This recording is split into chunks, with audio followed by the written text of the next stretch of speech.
नमस्कार दोस्तों, general science में आप सभी का स्वागत है। ये घटना चक्र का भारतीय इतिहास का हल प्रश्न पत्र है।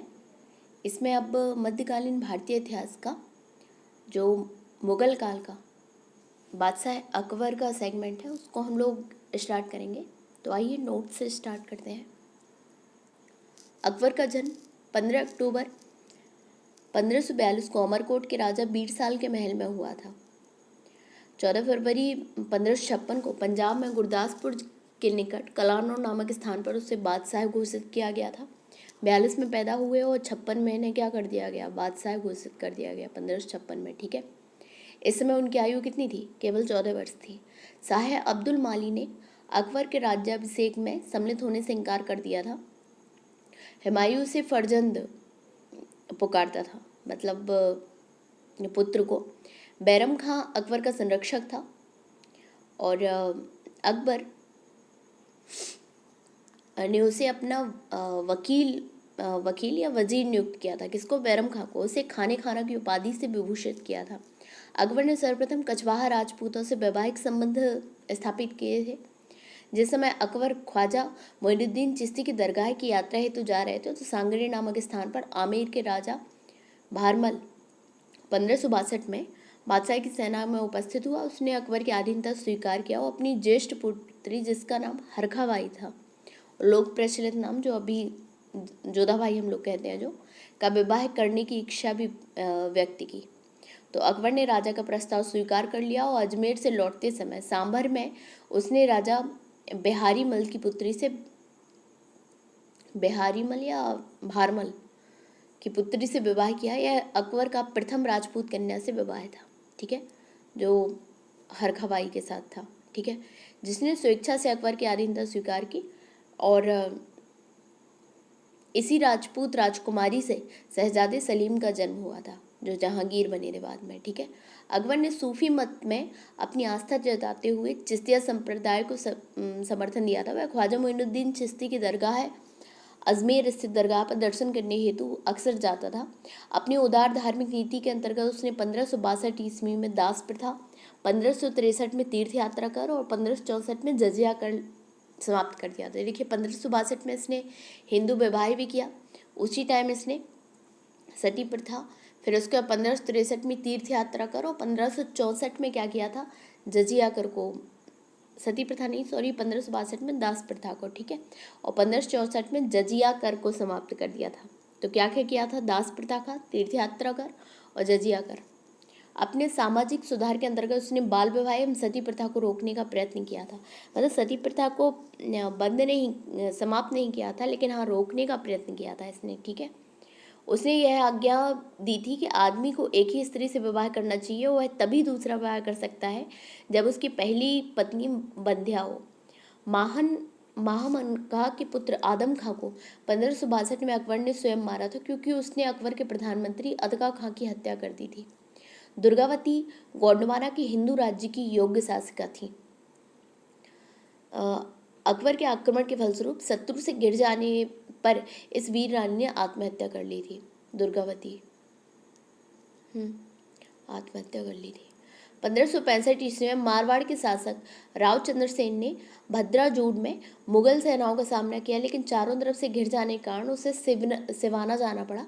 राव चंद्र सेन ने 1579 में सोजत पर अधिकार कर लिया। अतः अकबर ने पुनः सेनाएं भेजकर उस पर आक्रमण करवाया, लेकिन वह पहाड़ी क्षेत्रों में चला गया और 1581 में उसकी मृत्यु हो गई। ये मारवाड़ के शासक का है। ठीक है, हल्दीघाटी का युद्ध के पीछे अकबर का मुख्य उद्देश्य क्या था? राणा प्रताप को अपने अधीन लाना था। मतलब मैक्सिमम राजपूत के साथ इसने नीति क्या अपनाई थी कि या तो विवाह कर लिया या फिर लड़ाई वगैरह में हराया। लेकिन महाराणा प्रताप ऐसे थे जो ना तो वैवाहिक संबंध या ना तो कोई संधि करना चाहते थे और ना ही अकबर युद्ध में हरा पा रहे थे। तब जाके हल्दीघाटी का युद्ध हुआ था और जिसमें नेतृत्व किसने किया था? मानसिंह ने किया था। ठीक है, और ये 1576 में हुआ था अकबर। ठीक है, और इसमें मानसिंह के नेतृत्व में हजारों सैनिकों को राणा प्रताप के विरुद्ध भेजा गया था। मानसिंह मंडलगढ़ के मार्ग से होता हुआ गोकुंडागढ़ से 14 मील दूर हल्दीघाटी दर्रे के निकट पहुंचा। राणा प्रताप भी मुगल सेना का सामना करने के लिए पहाड़ियों से उतर आए। फलतः जो युद्ध हुआ वह हल्दी घाटी के युद्ध के नाम से प्रसिद्ध हुआ। और राणा प्रताप पराजित हुए, उन्हें अरावली की पहाड़ियों में शरण लेनी पड़ी। मेवाड़ राज्य ने अकबर की संप्रभुता स्वयं स्वीकार नहीं की थी। राणा प्रताप ने लंबे समय तक मुगलों से युद्ध लड़ा था और उनकी मृत्यु के बाद उनके पुत्र राणा अमर सिंह ने 1615 में जहांगीर से संधि की थी। ठीक है, 1615 में अमर सिंह ने की थी जहांगीर से। ठीक है, जब शहजादा सलीम ने विद्रोह कर इलाहाबाद में स्वतंत्र शासक की तरह व्यवहार करना आरंभ कर दिया था, तब अकबर ने 1602 ईस्वी में दक्षिण में अपने मित्र अबुल फजल को बुलाया। उसी समय सलीम के इशारे से ओरछा के बुंदेला सरदार वीर सिंह देव ने मार्ग में अबुल फजल की हत्या कर दी थी।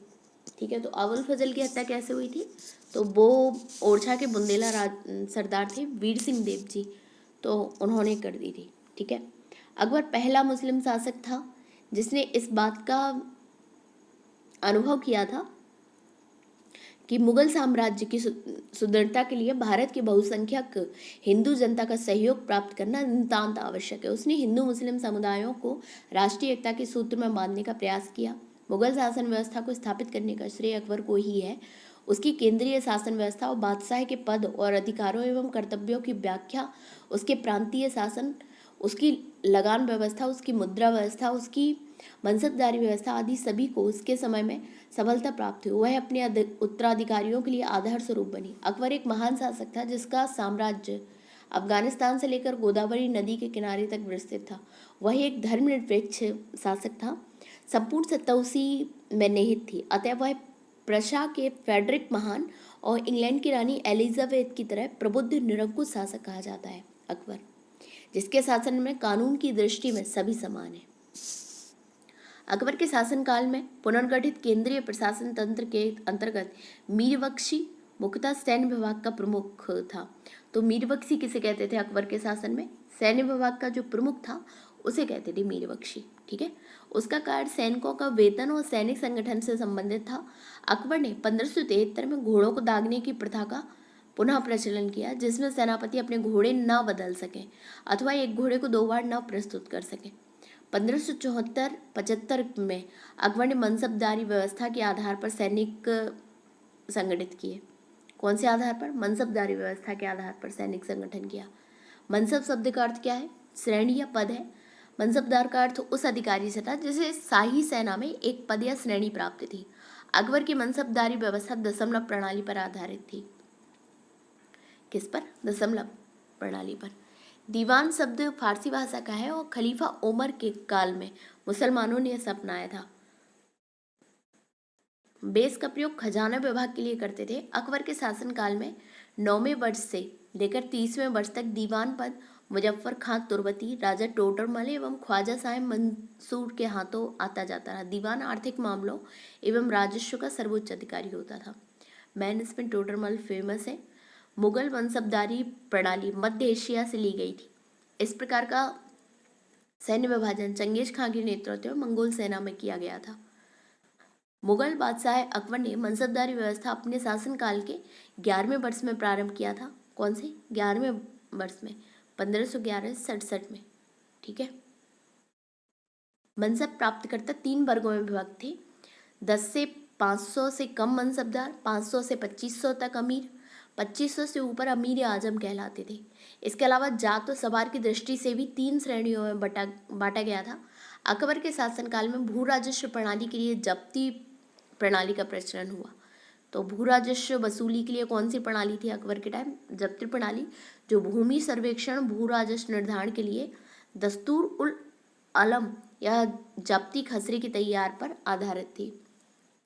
टोडरमल ने भू राजस्व के क्षेत्र में ख्याति अर्जित की थी। अकबर ने अपने शासन के 24वें वर्ष में आईन दसहला टोडरमल बंदोबस्त जिसे कहते थे, ये बड़ा फेमस हुआ था 1580 में, जो इनका था आईन दहसाला टोडरमल बंदोबस्त नामक नई कर प्रणाली को शुरू करके मुगलकालीन व्यवस्था को स्थायी स्वरूप प्रदान किया। इस प्रणाली का वास्तविक प्रणेता जो थे वो टोडरमल थे। इसी कारण से टोडरमल बंदोबस्त भी कहते थे आईन दहसाला को। ठीक है, उस समय टोडरमल क्या थे? अर्थमंत्री थे और उनका मुख्य सहायक ख्वाजा साहेब मंसूर था। इस प्रणाली के अंतर्गत अलग अलग फसलों के पिछले 10 वर्ष के उत्पादन उसी समय के उनके प्रचलित मूल्यों का औसत निकालकर उस औसत का 1/3 हिस्सा राजस्व के रूप में वसूला जाता था। अकबरकालीन भू राजस्व व्यवस्था की दहसाला पद्धति को बंदोबस्त व्यवस्था के नाम से भी जाना जाता है। जहांगीर के समकालीन मोहसिन फानी ने अपनी रचना दाविस्तान मजाहिब में पहली बार दीन इलाही को एक स्वतंत्र धर्म के रूप में उल्लेख किया है। अब एक जो नई चीज़ अकबर ने की थी वो कौन सी थी? आईने दहसाला के बाद दीन इलाही क्या है? ये मोहसिन फानी ने अपनी रचना दविस्तान मजाहिब में पहली बार इसका उल्लेख किया था। और क्या है? एक धर्म टाइप बताया था उन्होंने कि एक स्वतंत्र धर्म है। अकबर ने आगरा से लगभग 36 किलोमीटर दूर फतेहपुर सीकरी में 1568 से 69 में एक राजमहल सह किले का निर्माण आरंभ किया था। फतेहपुर सीकरी जहाँ पे कौन थे? जहाँ पे थे सलीम, शेख सलीम। इनमें जोधाबाई महल, पंचमहल, स्वर्ण महल, सुनहला मकान, दीवाने आम, दीवाने खास, मरियम की कोठी, तुर्की सुल्तान की कोठी, बीरबल कोठी आदि प्रमुख थे। तुर्की सुल्तान का महल इतना सुंदर है कि पर्सी ब्राउन ने उसे स्थापत्य कला का मोती कहा है। तो पर्सी ब्राउन ने स्थापत्य कला का मोती किसे कहा है? ये कहा है तुर्की सुल्तान के महल को। पंचमहल पिरामिड के आकार का 5 महल का भवन था और भारतीय बौद्ध विहारों के अनुरूप था। अकबर ने गुजरात विजय 1572 से 73 ईस्वी में जो हुई थी उसमें 1572 से 73 तो यहाँ पे सीकरी को फतेहपुर सीकरी कहा जाने लगा उसके पश्चात गुजरात विजय के। और एक वर्ग के इतिहासकारों का मत है कि गुजरात विजय के उपलक्ष्य में सम्राट अकबर ने सीकरी के बुलंद दरवाजा का निर्माण विजय स्तंभ के रूप में कराया था, जबकि पर्सी ब्राउन ने इसका निर्माण दक्षिण विजय के उपलक्ष्य में बताया। तो ठीक है, दो चीज़ें हैं। एक तो बुलंद दरवाजा कुछ लोग कुछ इतिहासकार क्या बोलते हैं कि गुजरात विजय के उपलक्ष्य में, जबकि पर्सी ब्राउन ने क्या बोला है कि दक्षिण विजय।